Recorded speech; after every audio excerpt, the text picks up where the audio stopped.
po, buhay nga po ang Diyos. Higit sa dakong ito. Ngayon pong oras na ito, mga kapatid,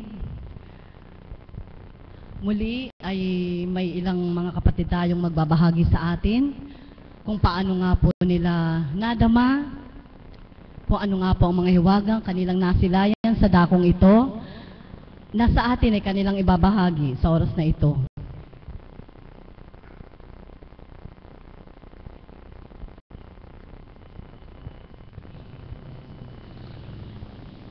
Ang ating pong unang sharer o magbabahagi sa atin, palakpakan po natin ang isang tagasunod. Palakpakan po natin ang buhay na Diyos sa ating kapatid na si Arlene Tobeo ng Bahay Pare.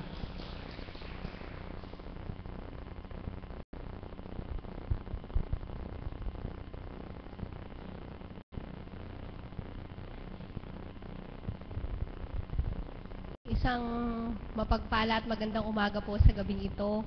Papurit pa sa salamat po sa Diyos Ama, Diyos Anak, Diyos Espiritu Santo. Tutunay nga po masurpresa ang Panginoon. Sabi nga po, pagka inatasan ka ng Panginoon, huwag kang magsasabi ng hindi. Kaya po paglapit po kanina ni Tita Jacel, sabi niya, mag-share ka ba? Ngiti lang po yung ko sa kanya, na response ko, pero alam na po niya na hindi ka pwedeng humindi sa panawagan ng Panginoon. Tunay nga po na napakabuti po ng Ama dahil ang pagpapalang nakamit ko po ay kapayapaan at kapanatagan ng kalooban po na tunay nga po noong last September 2, talagang buong isang linggo po yun. Dahil po sa trabaho ko po kasi, nagkaroon nga po kasi diba na ibahagi ko na po dati na nag-merge po kami ng isang company. So nung September 2 po, yun na po yung lahat, buong sistema po talagang pinag-isa na po lahat. Nung pong mula po nung araw na yun, talaga pong dumating po talaga ako sa punto talaga na parang ayaw na pong tumigil ng isip ko na sobrang stress na po talaga ako dahil sobrang hirap po dahil kailangan mo pong, kumbaga po sa mag-asawa, para po kasing nag-asawa yun na magkaiba sila ng gusto, kailangan mo pong mapag-isa. So, bali po talaga buong isang linggo po, dumating na rin po ako sa point na talagang hindi na po ako makatulog, na talaga pong napakasakit na po ng ulo ko, ng bato ko, na parang sasabog na po talaga yung ulo ko sa sobrang sakit ng ulo ko, sakit, na parang hindi ko po maintindihan. So, bali po, pilit ko pong dinadalangin sa Panginoon na alisin niya po sa akin yung nararamdaman ko na yun, natulungan niya po ako na maliwanagan ng aking isip. Ginagawa ko po noon, dahil nga po kasalukuyan akong inaagaw ng masamang espiritu na nagugulumihanan po yung aking isip. Yung pong nirecord ko pong ng gawain, pag po nagising na ako ng alas 12 na talagang hindi pa po ako makatulog, yun po yung pinapatugtog ko po hanggang sa nakakatulog ako. So balit, pagdating ko na naman po sa trabaho, ayan na naman po ako, talagang gulong-gulo na naman po ang isip ko. Hanggang nga po nung Sabado, purihin at dakilain po ang Ama dahil noong pong Sabado, di po ba may gawain po tayo dito yung pagpaparangal sa ating mahal na ina. Noong pong Sabado din po na yon, nagkaroon din po ako ng isang pagsubok kung ano po ang uunahin ko, kung yung mga kaibigan ko po sa sanlibutan o ang Panginoon. Subalit naisip ko po na kung uunahin ko po yung mga kaibigan ko sa pagkatao, di po ba ang mga kaibigan natin, pwede po tayong iwanan, pwede po sa mga oras ng ating pangangailangan, maaaring wala sila sa ating tabi. So, balit kung uunahin natin ang ating Panginoon po ay hindi tayo iiwan kahit kailan. Siya po ay laging nasa atin. Purihin at dakilain po ang Ama dahil nung gabi po na yon, tunay nga po na doon po sa mga inawit po ng mga choir at saka po yung present po dito ng mga kabataan, yung pong dalawang awit, di ba yung Estela Maris at saka po yung awit na Santo Rosario. Alam niyo po ba nung inaawit pa lamang po yung unang kanta, talaga po naramdaman ko na po talaga na lahat po nung kagulumihanan ng aking isip, yung kabalisahan ng aking puso. Talaga po para pong nanood talaga hanggang sa ko po na napawi pong lahat. Tapos po, hanggang sa nakauwi po ng tahanan, tapos po pag nasa office po ako ngayon, kapag po medyo nakakaramdam na po ako ng stress, talaga po, hindi na po ako nahihiya, na yun ang patugtugin ko po talaga. Na kapag po dumarating na yon, talaga pong, pag narinig ko na po yung awitin, napapawi na po yung, at bumabalik na po yung kapanatagan, at nagpapasalamat po ako sa Ama, tunay nga po na kapag patuloy tayong nanambitan sa Kanya, aayusin niya po kung ano man po yung mga bagay na nakakapagpalito at nakakapagpasakit po sa ating isipan. Kaya po, papurit pa sa salamat po ang aking ibinabalik sa Ama, sapagkat patuloy niya pong akong ginagabayan at hindi niya po ako pinababayaan sa bawat sandali ng aking buhay. Kaya po, walang hanggang papurit pa sa salamat po ang aking ibinabalik sa Kanya.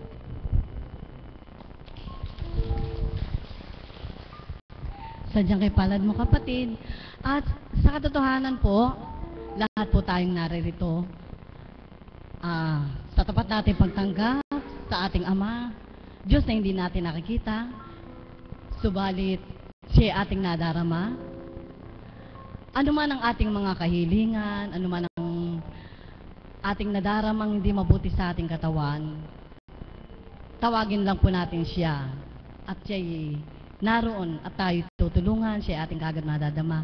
Hindi niya hayaan na tayo ay maagaw ng kalaban. Amen po ba? Kaya po kay palad natin, lahat po tayo.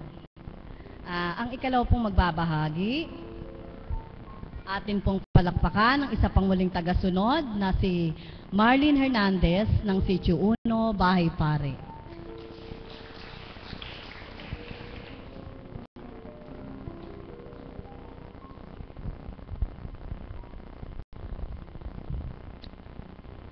Purihin ka, O Diyos, napakabuti mo. Napakadakila mo, O Diyos. Muli akong tatayo sa iyong banal na harapan upang muling ihayag ang iyong kadakilaan at kabutihan. Napakabuti mo, O Diyos. Pinupuri kita at pinasasalamatan mo. Salamat po. Muli po, magandang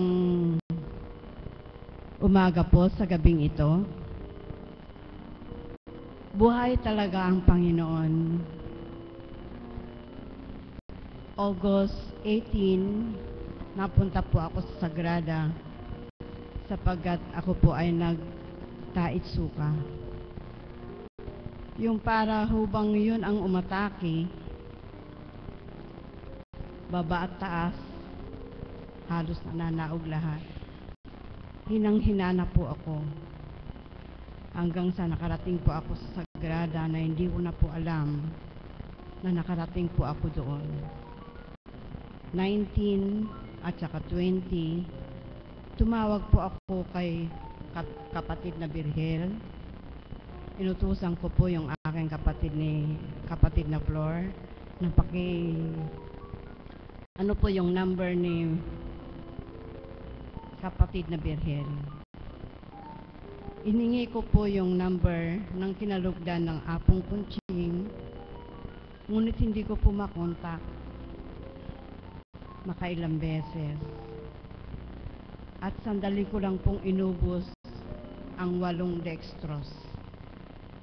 8 dextrose sapagkat parang natuyuan na po ako ng tubig. Hanggang sa ospital ho, nagsukatay ako, ang tinamaan po itong mata ko.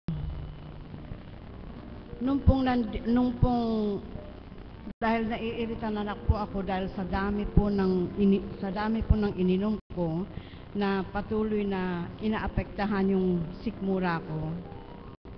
Ang sabi ko, labas na tayo sapagkat hindi ako dito gagaling. So dito po kami dumiretso at papaano daw yung mata ko. Ang sabi niya po, paano anak kung may matatamaan na maliit na ugat? Hindi ko po tinuloy. At yung isa kong mata ko ay talagang maitim po yan na walang nakikita. Pag oras po na hinipan ng Apong Kunching, nakaaninag na po siya. Na siya ang kinalugdan ng ating dakilang Ama at nananalig naman ako na magiging totally ang kagalingan ko dito sa Divine of Mercy. Ngayon po, ang sabi po ni Apo, magbata, manalangin, makipag-ugnayan sa ating dakilang Ama, at yun po ang ginagawa namin.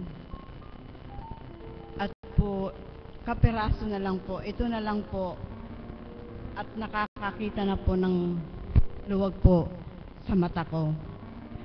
Ilang ihip pa lang ng ating kinalukdan na si mahal na Apong Conching, bali 4 na beses pa lang po akong nahipan. Ganyan kadakila ng ating dakilang Yahweh.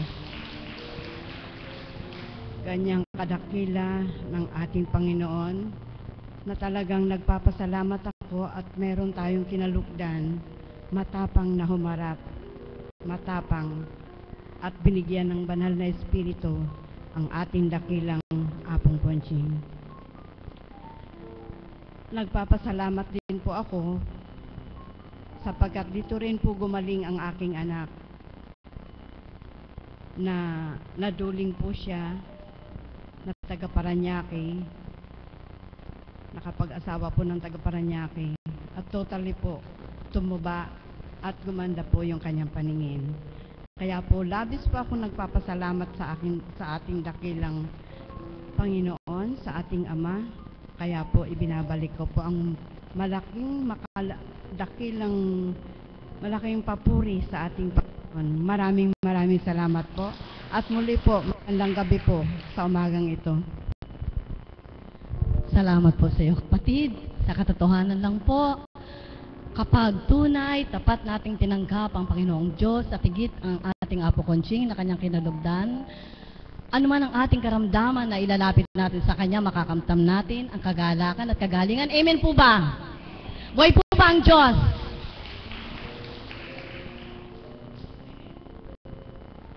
At ang ikatlo pong magbabahagi, isa pa rin pong tagasunod, atin pong palakpakan ang buhay na Diyos sa katauhan ng ating kapatid na si Ludima Gomez ng San Ildefonso.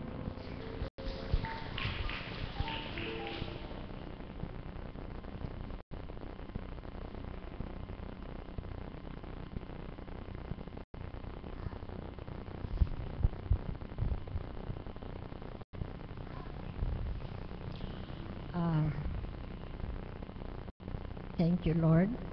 Salamat, Apo Conching. Last week, parang sabi ko hindi ko yata kayang pumasok. Mga 5 days nang pinahihirapan ko ng sakit ng balakang, yung center part nito. Ang sakit-sakit talaga, hindi ako makapupo ng matagal. Tapos, pag natapos na yung klase ko, meron naman kaming sofa doon sa faculty room. Hihiga lang ako doon. Tapos pag time ko na naman magklase ulit, tayo ako, klase. Sabi ng mga bata, ma'am, para pong, something is wrong with you. Sabi ko, no, I'm okay. Nung hindi ko na talaga kasi ayoko naman na maya dumadaing kay Apo. Pero yung masakit na siya talaga, nag-text na ako. Sabi ko, 5 days na akong pinahirapan ng balakang ko. So sabi ni Apo, yung mga dahon, sinunod ko yon. Yun namang, damong Maria. Hindi ko naman kilala. Basta kung ano yung available na yun yung nilaga ko. And then, baon ko sa eskwelahan, dala-dala ko. About mga 3 days siguro yon. Pero that night na nag-umpisa akong uminom, nag-subside na ng husto yung pain. Tapos mga 4 days, 5 days, ala na. Meron man konting pain na lang. Pero itinuloy ko yung 9 days na inom. This time, hindi ako uminom ng gamot. Basta yung dahon-dahon na sinabi ni Apo, yun yung sinunod ko. And eto, magaling na. August, last month, bale, tatawa nga ako nung pauwi na ako galing dito. Sabi ko, 3 years ko na pala, yung August na yon ng pagpunta dito, hindi naman regularly during Saturdays. May mga Saturday na hindi rin ako nakakarating. Naalala ko lang noon, mukha nung iba, sabi nila, ang anticipation, matanda yung yung tatayo sa gitna. Nung makita ko, sabi ko, hindi, bata pa pala ito. And nung una rin, sabi ko, hindi yan ang apo. Kinalabit ko na yung si ma'am na nagdala sa akin. Sabi ko, ma'am, yan na ba yun? Sabi niya, oo, yan na yan. Sabi ko, ay, ang ganda. Yun ay nausal ko noon. And yung kantang Huwag Kang Magtataka, nung una naiiyak ako niyan. Kasi hindi ko alam yung place na to. By word of mouth, may nagsabi na isasama niya ako dito. From then on, nagtuloy-tuloy na ako ng pagpunta rito. And maraming blessings. Yung anak ko sa Bataan, nag-text sa akin na, Nay, pag-pray mo naman ako na huwag kumapaw ang palaisdaan namin. Kung hindi, malulugi na naman kami. Yung text ng anak ko, pinurward ko kay Apo. Tapos nag-text ako. Sabi ni Apo, manalig ka, hindi aapaw ang palaisdaan. And it's true. Nag-harvest sila, kumita ang mga anak ko. Basta sabi ko, you just have to trust Apo Conching. Kung ano ang sasabihin niya, pumanatag ka, maniwala ka, then everything will work out positively for you. Naging positive nga.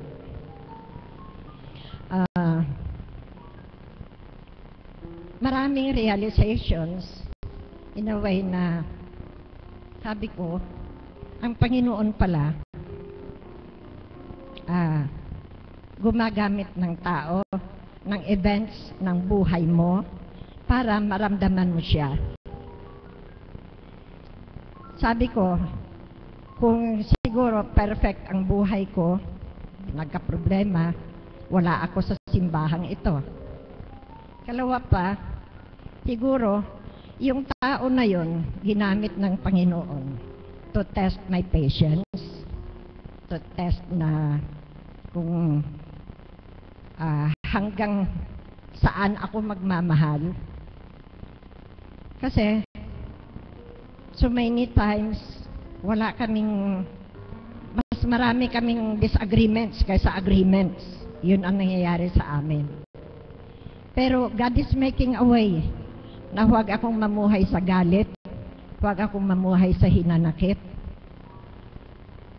Pag na-hospital siya, ako rin naman na magbabantay sa kanya. Until itong huling pagka-hospital, the 6th time na na-opera siya, yun yung time na yun na hindi naman kami nag-uusap. Kinukwento ko nga ito kay Apo. Tapos, lumabas ako, bumili ako ng burger. Binigay ko sa kanya yung isa. That was the time na kinausap niya ako dahil ibinili ko siya ng burger. Nung naupo siya sa side ng bed, tinitingnan ko, parang sa bibig humihinga. Sabi ko, na paano ka? Sabi niya, hirap na hirap akong huminga. Sabi ko, teka, tatawag ako ng doktor. Ano ako tatawag ng doktor? Ni resident physician doon sa hospital na yun, wala. Kasi gabi. Nag-text ako ngayon kay Apo. Yung asawa ko kahapon, hirap na hirap huminga. Sabi ni Apo, manalig ka. Giginhawa siya. Pumunta ako sa kantin, bumili ako ng sito. Pagbalik ko, nakaupo na siya sa bed. Tapos, yun nga pala, bago siya naupo sa bed, nahiga, tiningnan ko, sabi ko, ba't ganyan ang itsura mo? Para kang, basta, ano yung iba itsura. Naawa ba ako? Kasi yung, kahit yung gown niya, nakakulaylay na ganyan, nakakala mo siya pinabayaan doon. Habang itinatali ko kako Apo yung ano sa gown niya, naiyak ba ako? Sabi ko, kawawa ang pala tao na to. Sabi ko, paano kaya kung tuluyan akong umalis sa buhay niya? tuluyan kong iniwanan. Paano kaya? And then I remember, yung first time nakausap ko si Apo sa simbahan ito, sabi niya, ibinigay siya ng Diyos sa iyo. Tanggapin mo ng buong buo. Di ko naman masabi nung kay Apo hindi naman siya katanggap-tanggap. Pero that's it.